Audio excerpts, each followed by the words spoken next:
So with this one, you need to have some basic knowledge of birds. So you guys all know your birds quite well. You've been doing like a program and stuff. So tell me a little bit about the Pamprodactyli and how that all fits into tracking and foot structures. Their toes can move a little bit.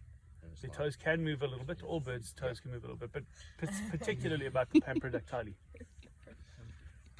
I think Dougie knows quite a lot about birds. All right. So what my point here is, I've put in a really nice section on bird foot morphology, which will explain to you what the different foot structures are. That's where you start with this book. So you need to know. Sorry, I had to pick on somebody. I thought Chesterfield. Go for it. So the idea is, if you know the foot structures, you have a starting place. So we go from foot structure to the little blue quick index in the front. As long as you know the anisodactyl, syndactyl structures, ground birds with anisodactyl structures and white's a ground bird, raptorial foot structures, you can go straight to size after that. So it's literally know what the shape is, measure the size, and you're in.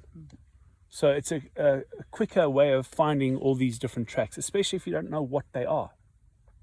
You just need to know what the foot structures are, and there's a whole section here on bird foot morphology. All right, so this section actually has the pictures of the feet, how the toes are arranged, and this will contradict a lot of what you're seeing in popular guides.